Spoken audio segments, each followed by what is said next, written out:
ಆ 30 ದಿನಗಳಿಗೆ ಒಂದು ಮಾಸ ಅಂತ ಕರೀತಾರೆ. ಆ ಒಂದು ಮಾಸದಲ್ಲಿ 2 ಪಕ್ಷಗಳು, ಶುಕ್ಲ ಪಕ್ಷ ಮತ್ತು ಕೃಷ್ಣ ಪಕ್ಷ ಅಂತ.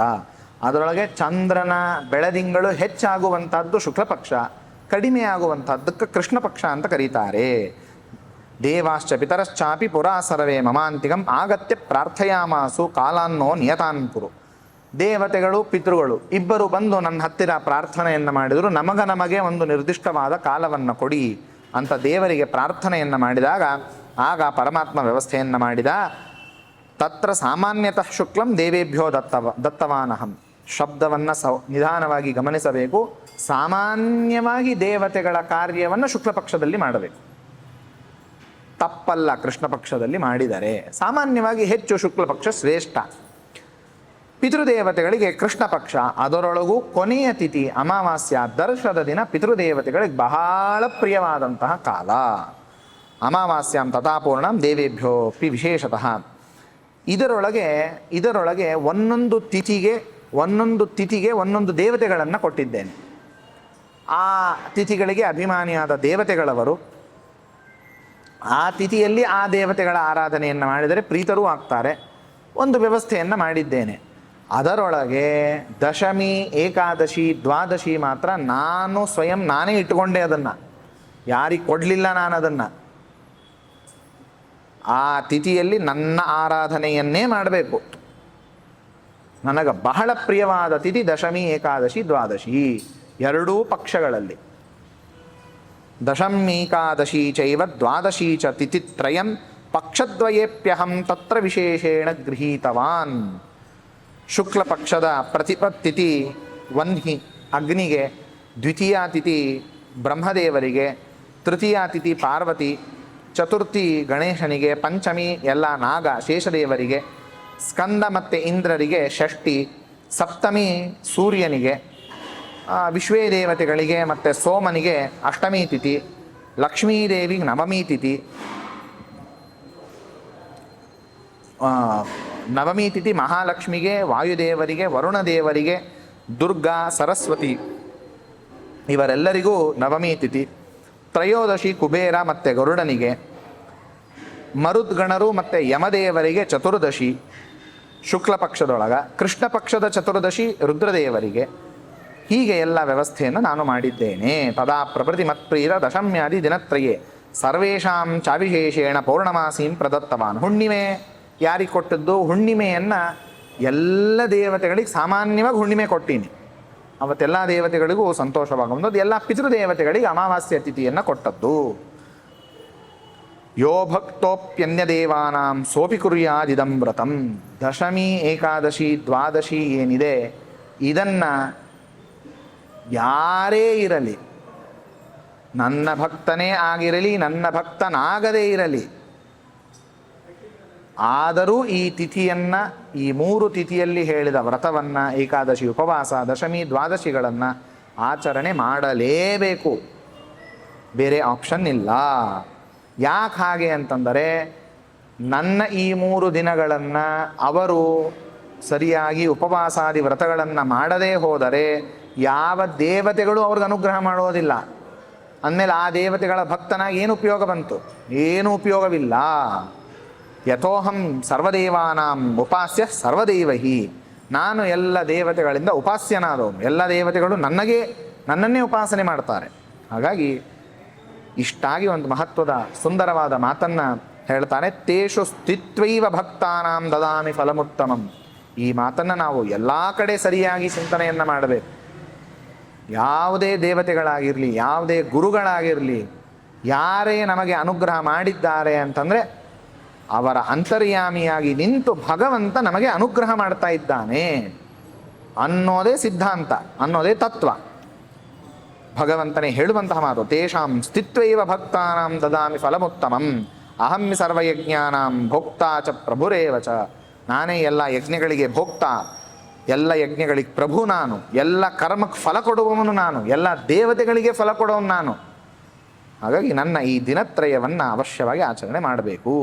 ಮಾಂ ಭಜಂತಿತು ಯೇ ಸಾಕ್ಷಾತ್ ತತ್ಫಲಂ ನ ಕದಾಚನ ವಿನಶ್ಯತಿ ತತಃ ಕುರ್ಯಾತ್ ಮತ್ಪ್ರೀತ್ಯೈ ಕರ್ಮಚಾಕಿಲಂ. ಹಾಗಾಗಿ ನನ್ನನ್ನು ಉದ್ದೇಶಿಸಿ ನನ್ನ ಪ್ರೀತಿಗಾಗಿ ಎಲ್ಲ ಕರ್ಮಗಳನ್ನು ಭಕ್ತರು ಮಾಡಬೇಕು. ಅದರಿಂದ ಅವರಿಗೆ ಉದ್ಧಾರವಿದೆ. ಅವರು ಮಾಡಿದ ಕರ್ಮಕ್ಕೆ ಫಲವು ಹೆಚ್ಚು ಬರುತ್ತೆ.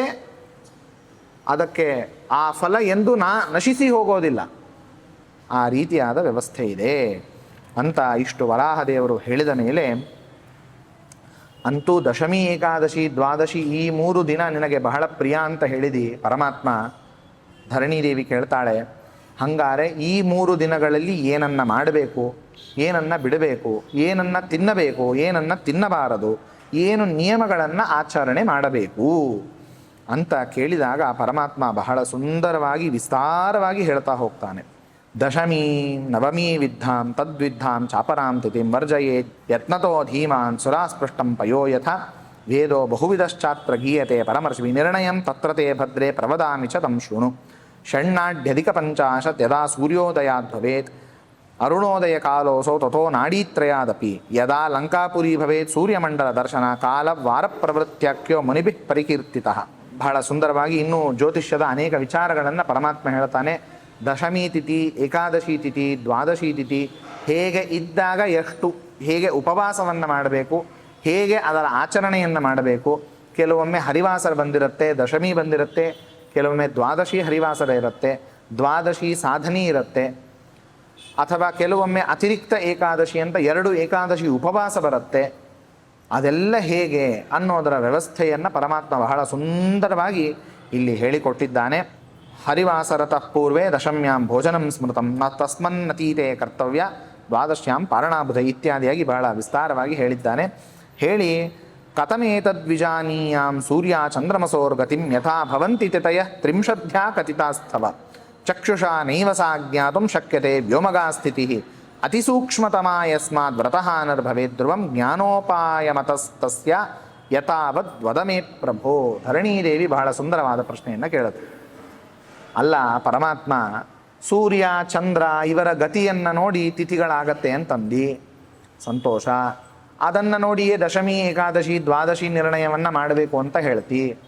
ಅದನ್ನು ಆ ಸೂರ್ಯ ಚಂದ್ರರ ಗತಿಯನ್ನು ನೋಡೇ ಹರಿವಾಸರ ಎಷ್ಟೊತ್ತಿಗೆ ಪ್ರಾರಂಭ, ದಶಮಿ ಇದ್ದರೆ ಅದಕ್ಕೆ ಮೊದಲಿಗೆ ಊಟವನ್ನು ಮುಗಿಸಬೇಕು, ದ್ವಾದಶಿ ಬಂದಿದ್ದರೆ ಹರಿವಾಸರ ಮುಗಿದ ಮೇಲೆ ಪಾರಣೆಯನ್ನು ಮಾಡಬೇಕು. ಎಲ್ಲವನ್ನ ನೀನು ನನಗೆ ಹೇಳಿದೆ. ಆದರೆ ಆಕಾಶದಲ್ಲಿ ಇರುವಂತಹ ಸೂರ್ಯ ಚಂದ್ರರ ಗತಿಯನ್ನು ಕೆಳಗಿದ್ದ ಮನುಷ್ಯರಿಗೆ ಹೇಗೆ ನೋಡ್ಲಿಕ್ಕೆ ಸಾಧ್ಯ? ಅತ್ಯಂತ ಸೂಕ್ಷ್ಮ, ಕಣ್ಣಿಗೆ ಕಾಣೋದಿಲ್ಲ. ಅದನ್ನು ನೋಡಿ ನಿರ್ಣಯ ಮಾಡೋದು ಹೇಗೆ ಅಂತ ಕೇಳಿದಾಗ ವರಾಹದೇವರು ಹೇಳ್ತಾರೆ, ಹೌದು, ಸೃಷ್ಟಂ ಪುರಾ ವೇದಚಕ್ಷು ಜ್ಯೋತಿಷ್ಶಾಸ್ತ್ರಂ ಮಯಾದ್ಭುತಂ ಅಂಥೇಳೆ ಧರಣೀದೇವಿ ನಾನು ಜ್ಯೋತಿಷ್ಶಾಸ್ತ್ರವನ್ನು ಬರೆದೆ, ಸೃಷ್ಟಿ ಮಾಡಿದೆ. ಜ್ಯೋತಿಷ್ಶಾಸ್ತ್ರದ ಆಧಾರದ ಮೇಲೆ ಅದರಲ್ಲೂ ಗಣಿತ ಇದೆ. ಅದನ್ನೆಲ್ಲ ಹಾಕಿ ಸರಿಯಾದ ಲೆಕ್ಕಾಚಾರವನ್ನು ಮಾಡಿದರೆ ಅವರಿಗೆ ಮೇಲೆ ಏನಾಗತ್ತೆ ಅನ್ನೋದು ಸರಿಯಾಗಿ ತಿಳಿದು ಬರುತ್ತೆ. ಅದಕ್ಕೆ ಸರಿಯಾಗಿ ಹೊಂದುವಂತೆ ಅವರು ದಶಮಿ, ಏಕಾದಶಿ, ದ್ವಾದಶ್ಯಾದಿಗಳನ್ನು ಆಚರಣೆ ಮಾಡಬಹುದು. ಎಂತಹ ಸುಂದರವಾಗಿದೆ ನಮ್ಮ ಹಿಂದೂ ಸನಾತನ ಧರ್ಮ ಅನ್ನೋದನ್ನು ನಾವು ಚಿಂತನೆ ಮಾಡಬೇಕು. ಭಗವಂತ ಎಷ್ಟು ಅತ್ಯದ್ಭುತವಾಗಿ ವ್ಯವಸ್ಥೆಯನ್ನು ಮಾಡಿಕೊಟ್ಟಿದ್ದಾನೆ. ನೂರಾರು ವರ್ಷದಿಂದ ಸಾವಿರಾರು ವರ್ಷದಿಂದ ನಾಸಾ ಬಂದು 100 ವರ್ಷ ಆಗಿದೆ ಅಷ್ಟೇ. ಮೇಲೆ ಸ್ಯಾಟಿಲೈಟನ್ನು ಕಳಿಸಿ ಸ್ಯಾಟಿಲೈಟ್ ಇಮೇಜಿನಿಂದ ಯಾವತ್ತು ಗ್ರಹಣವಾಗತ್ತೆ, ಎಷ್ಟೊತ್ತಿಗೆ ಗ್ರಹಣ ಪ್ರಾರಂಭ, ಯಾವತ್ತು ಹುಣ್ಣಿಮೆ, ಯಾವತ್ತು ಅಮಾವಾಸ್ಯ ಅವರು 100 ವರ್ಷದಿಂದ ಹೇಳ್ತಾ ಇದ್ದಾರೆ. ಸಾವಿರಾರು ವರ್ಷದಿಂದ ಯಾವ ನಾಸಾ ಇಲ್ಲ, ಯಾವ ಸ್ಯಾಟಿಲೈಟ್ ಇಲ್ಲ, ಏನೂ ಇಲ್ಲದೆ ಕೇವಲ ಲೆಕ್ಕಾಚಾರದ ಪ್ರಕಾರ ಆ ಟೈಮಿಗೆ ಸರಿಯಾಗಿ ಗ್ರಹಣ ಪ್ರಾರಂಭ ಆಗಿರುತ್ತೆ. ಸ್ವಲ್ಪ ಕನ್ಫ್ಯೂಷನ್ ಆಯಿತು, ಒಂದು 10 ಮಿನಿಟ್ಸ್ ಬೇಗ ಹೇಳಿದ್ವಿ, 1 ಅವರ್ ಲೇಟ್ ಆಗೋಯ್ತು, ಗ್ರಹಣ ಶುರುವಾಗಿ ಮುಗದೇ ಹೋಯಿತು, ಎಂದೂ ಆಗಿಲ್ಲ. ಅಕ್ಯುರೇಟಾಗಿ ಹೇಳ್ತೀವಿ. 6:10ಕ್ಕೆ ಚಂದ್ರಗ್ರಹಣ ಪ್ರಾರಂಭ, 8:10ಕ್ಕೆ ಗ್ರಹಣ ಮುಗಿಯುತ್ತೆ ಅಂದರೆ ಅಷ್ಟೊತ್ತಿಗೆ ಶುರು ಆಗಿರುತ್ತೆ, ಅಷ್ಟೊತ್ತಿಗೆ ಮುಗಿಯುತ್ತೆ. ಅಷ್ಟು ಅಕ್ಯುರೇಸಿ ಇದೆ. ಜ್ಯೋತಿಷ್ಶಾಸ್ತ್ರವನ್ನು ಇಟ್ಟುಕೊಂಡು ನಾವು ಹೇಳಿದರೆ, ಇವತ್ತು ಹುಣ್ಣಿಮೆ ಅಂತ ನಾವು ಪಂಚಾಂಗದಲ್ಲಿ ಪ್ರಿಂಟ್ ಮಾಡಿದ್ವಿ, ಸ್ವಲ್ಪ ಮಿಸ್ಟೇಕ್ ಆಯಿತು, ಅವತ್ತು ನಿಜವಾಗಿ ಅಮಾವಾಸ್ಯೆ ಇತ್ತು, ನಮಗೆ ಕನ್ಫ್ಯೂಷನ್ ಆಯಿತು, ಎಂದೂ ಆಗಿಲ್ಲ. ಅವತ್ತು ಹುಣ್ಣಿಮೆ ಅಂತ ಬರೆದ ದಿನ ನೀವು ಆಕಾಶವನ್ನು ನೋಡಿದರೆ ಪೂರ್ಣ ಚಂದ್ರ, ಅಮಾವಾಸ್ಯೆ ಬಹಳ ದೂರ ಆಯಿತು ಬಿಡಿ, ಅವತ್ತು ದ್ವಿತೀಯ ಇರಬೇಕಿತ್ತು, ನಾವು ಹುಣ್ಣಿಮೆ ಅಂತ ಬರೆದ್ವಿ. ದ್ವಿತೀಯ ಚಂದ್ರ ಥರ ಕಾಣೋದಿಲ್ಲ, ಪೂರ್ಣ ಚಂದ್ರನೇ ಇರುತ್ತೆ. ಆ ವ್ಯವಸ್ಥೆಯನ್ನು ಭಗವಂತ ಮಾಡಿಕೊಟ್ಟಿದ್ದಾನೆ. ಅದನ್ನು ವರಾಹದೇವರು ಹೇಳ್ತಾರೆ, ವೇದಚಕ್ಷುಹು, ಕಣ್ಣಿದ್ದಂಗವರಿಗೆ ಮೇಲಿನ ಆಕಾಶ ಮಂಡಲದಲ್ಲಿ ಯಾವ ಗ್ರಹಗಳು ಯಾವ ರೀತಿಯಾಗಿ ನಡೀತಾ ಇದೆ, ಇವತ್ತು ಎಲ್ಲಿ ಇದೆ, ಹೇಗಿದೆ ಅನ್ನೋದಕ್ಕೆ ಕಣ್ಣು ಅಂತಂದರೆ ಅದು ಜ್ಯೋತಿಷ್ಶಾಸ್ತ್ರ. ಅದನ್ನು ನಾನು ಅತ್ಯದ್ಭುತವಾದಂಥ ಈ ಜ್ಯೋತಿಷ್ಶಾಸ್ತ್ರವನ್ನು ನಾನು ಸೃಷ್ಟಿ ಮಾಡಿಕೊಟ್ಟಿದ್ದೇನೆ. ತತಃ ಸೂರ್ಯಶ್ಚಮುನಯ ಸ್ವಂ ಸ್ವಂ ಸಿದ್ಧಾಂತ ಮುಚ್ಚಿದೆ ಯಸ್ಮಿನ್ ದೇಶೆ ಯದಾ ಕಾಲೆ ಯದ್ಯತ್ ಸಿದ್ಧಾಂತ ಮಾರ್ಗತಃ. ಸೂರ್ಯೋದಯ ಯಾವಾಗ, ಸೂರ್ಯಾಸ್ತ ಯಾವಾಗ, ಎಲ್ಲವೂ ಇದರಿಂದ ತಿಳಿಯುತ್ತೆ. ಯಾವ ಗ್ರಹಗಳು ಎಲ್ಲಿದೆ, ಯಾವ ಮನೆಯಲ್ಲಿ ಇದೆ, ಅದನ್ನು ಅತ್ಯಂತ ಸರಿಯಾಗಿ ವ್ಯವಸ್ಥೆಯನ್ನು ಮಾಡಿಕೊಡುವಂಥದ್ದು.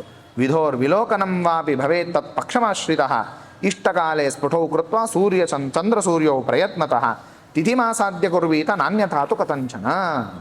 ಹೀಗೆ ನೋಡಿಕೊಂಡೇ ದಶಮ್ಯೇಕಾದಶಿ ದ್ವಾದಶಿಗಳನ್ನು ಆಚರಣೆ ಮಾಡಬೇಕು. ಆ ತಿಥಿಯ ನಿರ್ಣಯ, ಹರಿವಾಸರದ ನಿರ್ಣಯ, ಎಲ್ಲವನ್ನೂ ಸರಿಯಾಗಿ ವ್ಯವಸ್ಥೆ ಆಗುವಂಥದ್ದು.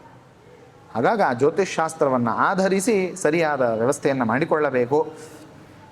ಅಂತಹ ಈ ಪರಮ ಪವಿತ್ರವಾದಂತಹ ದಶಮಿ ಏಕಾದಶಿ ದ್ವಾದಶಿ ಯಾರು ಈ ವ್ರತವನ್ನು ಮಾಡೋದಿಲ್ಲವೋ, ಪ್ರಮಾದದಿಂದಾಗಲಿ ಲೋಭದಿಂದ ಭಯದಿಂದ ಏನೋ ಕಾರಣಕ್ಕಾಗಬರು ಬಿಟ್ಟರೆ ನನ್ನ ದ್ರೋಹವನ್ನು ಮಾಡಿದಂತೆ.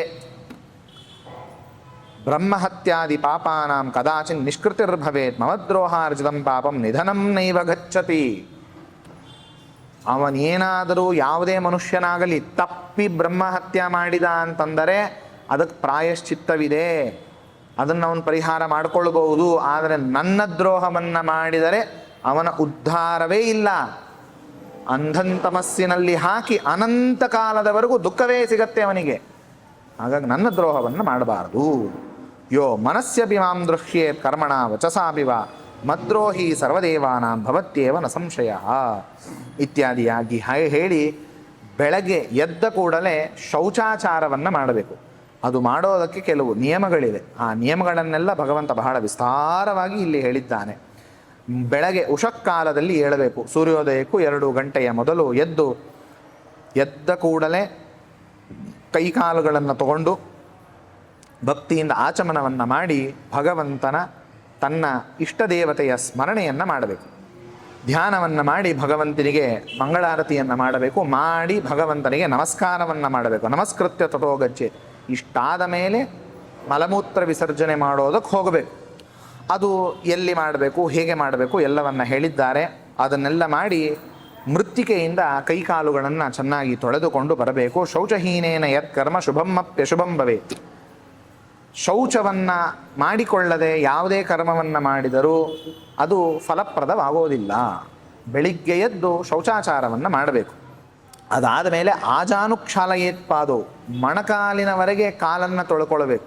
ಶೌಚಕ್ಕೆ ಹೋಗಿ ಬಂದ ಮೇಲೆ ಇಲ್ಲಿಯವರೆಗೂ ಮೊಣಕೈವರೆಗೂ ಕೈಯನ್ನು ತೊಳೆಯಬೇಕು. ಮಂಡಿಯವರೆಗೂ ನಾವು ಕಾಲನ್ನು ತೊಳೆಯಬೇಕು. ಅದಾದ ಮೇಲೆ ಆಚಮನವನ್ನು ಮಾಡಿ ಸ್ನಾನಕ್ಕೆ ಹೋಗಬೇಕು. ಸ್ವಶಾಕೋಕ್ತ ವಿಧಾನೇನ ಸ್ನಾನಂ ಧ್ಯಾನಂ ಚ ತರ್ಪಣಂ. ಸ್ನಾನ, ಸಂಧ್ಯಾವಂದನ, ತರ್ಪಣ, ದೇವರ ಪೂಜೆ, ಅಗ್ನಿಹೋತ್ರಿಗಳಿದ್ದರೆ ಅಗ್ನಿಹೋತ್ರ, ನಿತ್ಯದಲ್ಲಿ ಹೋಮ ಇತ್ಯಾದಿಗಳನ್ನು, ಭಗವಂತನ ಪೂಜೆ, ಯಜ್ಞ, ಅಧ್ಯಯನ, ಜಪ, ಪಾರಾಯಣ ಎಲ್ಲವನ್ನು ಸ್ನಾನ ಆದ ಮೇಲೆ ಸರಿಯಾಗಿ ಕೂತು ಮಾಡಬೇಕಾದದ್ದು.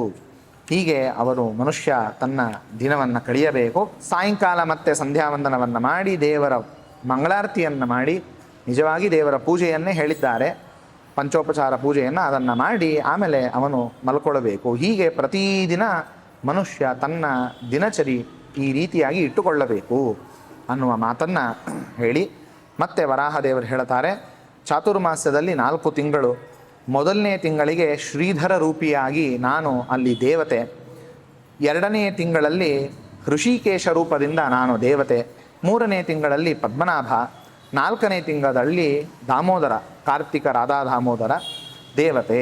ನಾನು ಈ ರೀತಿಯಾಗಿ ಎಲ್ಲವನ್ನು ಮಾಡಿದ್ದೇನೆ. ಯಾವ್ಯಾವ ತಿಂಗಳಲ್ಲಿ ಏನೇನನ್ನು ಬಿಡಬೇಕು ಅಂತಂದರೆ, ಮೊದಲನೇ ತಿಂಗಳಲ್ಲಿ ಶಾಖವನ್ನು ಬಿಡಬೇಕು. ಎಲ್ಲ ತರಕಾರಿ, ಸೊಪ್ಪು ಇತ್ಯಾದಿಗಳನ್ನೆಲ್ಲ ಬಿಡುವಂಥದ್ದು. ಶಾಖ. 2ನೇ ತಿಂಗಳಲ್ಲಿ ದಧಿ ಮೊಸರನ್ನು ತಿನ್ನಬಾರದು. 3ನೇ ತಿಂಗಳಲ್ಲಿ ಕ್ಷೀರವನ್ನು ಬಿಡಬೇಕು. 4ನೇ ತಿಂಗಳಲ್ಲಿ ದ್ವಿದಲವನ್ನು ಬಿಡಬೇಕು. ದ್ವಿದಲ ಅಂತಂದರೆ 2 ಆಗುವಂಥದ್ದು. ಕಡಲೆಬೇಳೆ, ಉದ್ದಿನಬೇಳೆ ಇವೆಲ್ಲ ನೀವು ನೋಡಿದ್ರೆ ಅದು 2 ಕೂಡಿರುತ್ತೆ, ಅದು 2 ಆಗತ್ತೆ. ಅಂತಹ ದ್ವಿದಲ ಧಾನ್ಯಗಳು ಯಾವುದು ಬರೋದಿಲ್ಲ. ಅಥವಾ ಬಹುಬೀಜ ಫಲ. ದ್ವಿದಲ ಅದೊಂದು ಧಾನ್ಯಗಳದು, ಅನೇಕ ಬೀಜ ಇರುವಂತಹ ಫಲ ಇವು ಯಾವೂ ಬರೋದಿಲ್ಲ. ಹೀಗೆ ಇರುವಂಥದ್ದು. ಯಾರು ಈ ಚಾತುರ್ಮಾಸ್ಯ ಈ ಕಾಲದಲ್ಲಿ ಅದನ್ನು ಸ್ವೀಕಾರ ಮಾಡ್ತಾರೋ ಅವರು ನನ್ನ ಪೂಜೆಯನ್ನು ಮಾಡಿದರೆ ನಾನು ಅದನ್ನು ಸ್ವೀಕಾರ ಮಾಡೋದಿಲ್ಲ. ಪಿತೃದೇವತೆಗಳು ಅವರು ಕೊಟ್ಟಂತಹ ಪಿಂಡ ಪ್ರದಾನ ಏನನ್ನು ಮಾಡ್ತಾರೋ ಅದರಿಂದ ಅವರು ತೃಪ್ತರಾಗೋದಿಲ್ಲ. ಹಾಗಾಗಿ ಇದನ್ನು ಅವಶ್ಯವಾಗಿ ಚಾತುರ್ಮಾಸ್ಯವನ್ನು ಮಾಡಲೇಬೇಕು. ಆಷಾಢ ಶುಕ್ಲ ದಶಮಿ ದಿನ ಬೆಳಗ್ಗೆ ಎದ್ದು ತಮ್ಮ ನಿತ್ಯ ಕರ್ಮ ಏನಿದೆಯೋ ಎಲ್ಲವನ್ನು ಮುಗಿಸಿಕೊಂಡು ನನ್ನನ್ನು ಸ್ಮರಣೆ ಮಾಡ್ತಾ ದೇವರಿಗೆ ಪ್ರಾರ್ಥನೆಯನ್ನು ಮಾಡಬೇಕಂತೆ. ದಶಮೀ ದಿವಸೇ ಪ್ರಾಪ್ತೆ ವ್ರತಸ್ಥೋಹಂ ಜನಾರ್ದನ ತ್ರಿದಿನಂ ದೇವದೇವೇಶ ನಿರ್ವಿಘ್ನಂ ಕುರುತೇ ನಮಃ. ಮೊದಲಿಗೆ ದಶಮಿ, ಏಕಾದಶಿ, ದ್ವಾದಶಿಯನ್ನು ನಾನು ಮಾಡ್ತೇನೆ ಅಂತ ಸಂಕಲ್ಪ ಮಾಡಬೇಕು. ಮಾಡಿ ಈ 3 ದಿನ ದಶಮಿ, ಏಕಾದಶಿ, ದ್ವಾದಶಿ ಏನನ್ನು ಮಾಡಬೇಕು ಅನ್ನೋದನ್ನು ಬಹಳ ಸುಂದರವಾಗಿ ಭಗವಂತ ತಿಳಿಸಿಕೊಡ್ತಾನೆ. ಬಹಳ ಸುಂದರವಾಗಿ ಏನೇನು ಆ 3 ದಿನ ನಾವು ಮಾಡಬಾರದು. ಏನೇನು ಮಾಡಬಾರದು ಅಂತಂದರೆ ಉಷ್ಣೋದಕ, ಬಿಸಿ ನೀರಿನ ಸ್ನಾನವನ್ನು ಮಾಡಬಾರದು, ತಾಂಬೂಲವನ್ನು ತಿನ್ನಬಾರದು, ಎಣ್ಣೆಯನ್ನು ಹಚ್ಚಿಕೊಳ್ಳಬಾರದು, ಹಗಲೊತ್ತು ಮಲಗಬಾರದು, ಕಂಚಿನ ಪಾತ್ರೆಯಲ್ಲಿ ಊಟವನ್ನು ಮಾಡಬಾರದು, ಶ್ಮಶ್ರುಕರ್ಮ ಕ್ಷೌರವನ್ನು ಮಾಡಿಕೊಳ್ಳಬಾರದು. ಹೀಗೆ ಇರುವಂಥದ್ದು. ಇವೆಲ್ಲವೂ ವರ್ಜನೀಯಾನಿ ಯತ್ನೇನ ದಶಮ್ಯಾದಿ ದಿನತ್ರಯೇ. ಇವೆಲ್ಲವೂ ವರ್ಜ್ಯ. ಇವ್ಯಾವುದು ದಶಮಿ, ಏಕಾದಶಿ, ದ್ವಾದಶಿ ಮಾಡುವಂಥದ್ದಲ್ಲ. ಅದರೊಳಗೆ ಏಕಾದಶಿ 2 ಬಂದಿರುತ್ತೆ. ಹಂಗೆ ಬಂದಾಗ 2 ಉಪವಾಸವನ್ನು ಮಾಡ್ತೇನಂತೆ ದೇವರಿಗೆ ಪ್ರಾರ್ಥನೆ ಮಾಡಬೇಕು. ಇಲ್ಲ ಅಂತಂದರೆ 1 ಉಪವಾಸ ಮಾಡಿ ದ್ವಾದಶಿ ದಿನ ಸರಿಯಾದ ಸಮಯಕ್ಕೆ ನಾನು ಪಾರಣೆಯನ್ನು ಮಾಡ್ತೇನೆ ಅಂತ ದೇವರ ಮುಂದೆ ಸಂಕಲ್ಪವನ್ನು ಮಾಡಬೇಕು. ಭೂತ್ವಾ ಪ್ರಸನ್ನ ಹೃದಯ ಭಕ್ತಿಮೇ ವರ್ಧಯಾನಿಶಂ ಪ್ರಾರ್ಥಯಿತ್ವಾ ತಥೋ ಯಾಮತ್ ದ್ವಯಾದೂರ್ಧಂ ಚರೇತ್ ಭುಜಿಂ. ಅದರೊಳಗೂ ದಶಮಿ, ಏಕಾದಶಿಯಂತೂ ನಿರಾಹಾರ, ನಿರ್ಜಲವಾಗಿ ಉಪವಾಸವನ್ನು ಮಾಡಬೇಕು. ದಶಮಿ ಮತ್ತು ದ್ವಾದಶಿ ದಿನ ಉಪ್ಪನ್ನು ಬಿಟ್ಟರೆ, ಉಪ್ಪನ್ನು ಬಿಟ್ಟರೆ ಏನು ಏಕಾದಶಿ ವ್ರತವನ್ನು ಮಾಡ್ತೀರೋ ಅದಕ್ಕೆ 2 ಪಟ್ಟು ಪುಣ್ಯ ಬರುತ್ತೆ. 2 ಹೇಳಿದ್ದಾರೆ. 1 ಉಪ್ಪನ್ನು ಬಿಡಬೇಕು, ಒಪ್ಪತ್ತೂಟವನ್ನು ಮಾಡಬೇಕು. ಉಪ್ಪನ್ನು ಬಿಡಬೇಕು, ಒಪ್ಪತ್ತೂಟವನ್ನು ಮಾಡಿದರೆ ಮಾಡಿದ ಏಕಾದಶಿ ವ್ರತ 2 ಪಟ್ಟು ಪುಣ್ಯವನ್ನು ಕೊಡುತ್ತೆ. ಇಲ್ಲ ಅಂದರೆ ತಪ್ಪಲ್ಲ, ಪುಣ್ಯ ಬಂದೇ ಬರುತ್ತೆ. ಹೆಚ್ಚಿನ ಪುಣ್ಯಕ್ಕಾಗಿ ಹೆಚ್ಚಿನ ಸಾಧನೆಯನ್ನು, ಹೆಚ್ಚಿನ ವ್ರತವನ್ನು ಹೇಳಿದ್ದಾರೆ.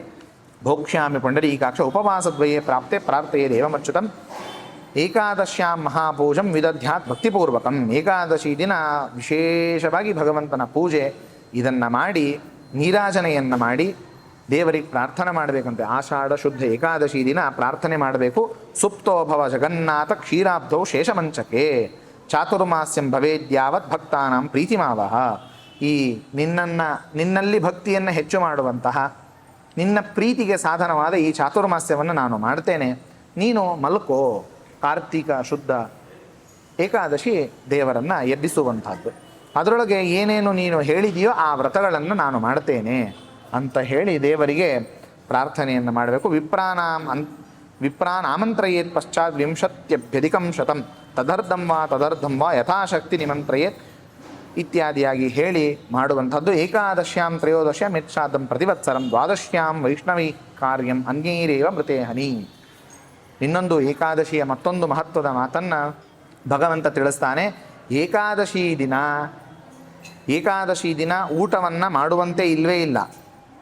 ಊಟವಿಲ್ಲ, ಶ್ರಾದ್ದವನ್ನು ಮಾಡಬಾರ್ದು. ಏಕಾದಶಿ ದಿನ ಯಾರಾದರೂ ಹೋಗಿದ್ದರೆ ಅದನ್ನು ದ್ವಾದಶಿ ದಿನವೇ ಶ್ರಾದ್ದವನ್ನು ಮಾಡಬೇಕು. ಹೋಮ ಮಾಡಲಿಕ್ಕೆ ಬರೋದಿಲ್ಲ, ತರ್ಪಣವನ್ನು ಕೊಡಲಿಕ್ಕೆ ಬರೋದಿಲ್ಲ, ಇಂಥವು ಯಾವ ಕೆಲಸವನ್ನು ಏಕಾದಶಿ ದಿನ ಮಾಡೋದಿಲ್ಲ. ಒಂದು ವೇಳೆ ಮಾಡಿದರೆ ನನ್ನ ದ್ರೋಹವಾದಂತೆ. ಹಾಗಾಗಿ ಈ ರೀತಿಯಾಗಿ ಮಾಡುವಂಥದ್ದಲ್ಲ, ದ್ವಾದಶಿ ದಿನವೇ ಮಾಡಬೇಕು. ತಥೈವ ಏಕಾದಶಿ ಶ್ರಾದ್ದಂ ವಿದಧ್ಯಾತ್ ದ್ವಾದಶಿ ದಿನೇ. ವೈಷ್ಣವಾನಾಮಯಂ ಧರ್ಮ ಸಂತತಃ ಪರಿಕೀರ್ತಿತಃ.